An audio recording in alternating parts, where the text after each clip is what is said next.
KMIR Sports. From the Legal Docs by Me Sports Desk, here's Julie Bueller. Sure, Sunday Night Football was a fantastic matchup of bitter rivals, but we had some amazing Sunday Night Baseball. And the Chicago Cubs, well, they were facing the bitter reality of elimination for the first time this postseason. In fact, we knew coming into this game it would be the final one at Wrigley this year. But will it be the final game of the season? Well, the night was certainly drenched in drama, and the 108 years of hope for a championship draped on the shoulders of Chicago ace Jon Lester. Now, the good news for the Cubs, Jon Lester's really good, and he's pitched in 2 previous elimination games before, so he understands the pressure and precision required.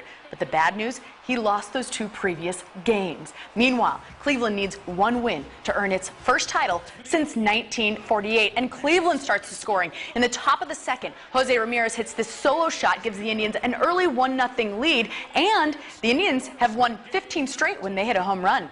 But everything changes in the 4th inning. Chris Bryant sends this homer flying, and the Cubs would slap 3 runs on the board in the 4th inning, and that'd be enough. Ladies and gentlemen, this series is going back to Cleveland behind a very tense 3-2 victory for Chicago. It was an incredible game all night long. But Cleveland fans, don't worry. The series is going to shift back to Progressive Field on Tuesday, and meanwhile, if you need a hug, Seahawks safety Earl Thomas is handing them out, even if the refs don't really want them. Now, Thomas earned an unsportsmanlike conduct penalty after hugging the ref in celebration of a defensive touchdown, and we'll take a closer look at the Seattle game in New Orleans in a minute. But today, one team in the NFL actually set a new record for the most penalties in the game.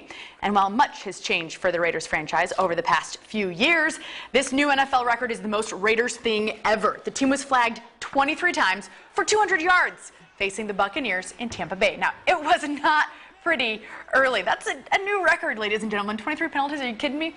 But Derek Carr led the team from an early deficit to an overtime win, setting a new franchise record with 513 yards in the process. There's Donald Penn, former Buccaneer, catching that touchdown pass. Carr would end up with 4 touchdowns, no interceptions. The Raiders did need overtime to win, as I mentioned, 30-24 the final, but they do remain unbeaten on the road, one of 3 teams in the NFL that can claim that. Meanwhile, the Chargers have not won on the road against a division foe since taking out the Raiders in October 2014. And while they beat the Broncos at home a little over 2 weeks ago, they haven't swept a series against Denver since 2010. That trend would continue. This is a game that Philip Rivers will want back. He threw 3 interceptions. Chargers lose in Denver 27-19. They remain in last place in the AFC West. Some other games we were watching today as the NFL hits the halfway mark. The Seahawks wasted an opportunity to take a couple-game lead in their division.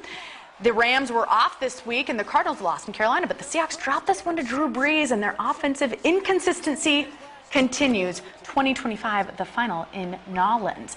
But I'll tell you what, the consistency of the New England Patriots, that continues as well. Tom Brady threw 4 touchdowns, 0 interceptions in the 41-25 win over Buffalo. They're looking really tough to beat. And with Dallas's win on Sunday Night Football, very impressive victory in the division, they would be the top seed if playoffs started today. They'd be the top seed in the NFC.